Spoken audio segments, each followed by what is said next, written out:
কেন অবাক হয়ে আমি পথের বাঁকে দাঁড়িয়ে, তুমি জোছনা হয়ে একা কোথায় বলো হারিয়ে। কেন তোমার আমার এত গল্প স্বল্প,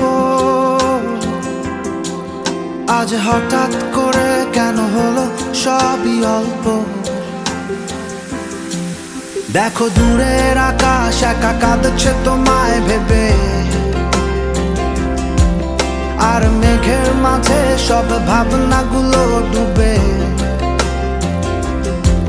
কেন তোমার চোখে আমার স্মৃতি উড়ে, আজ হঠাৎ মন দিশেহারা ঘুরে ঘুরে। কেন পারি না, ভুলতে পারি না আজও তোমায়।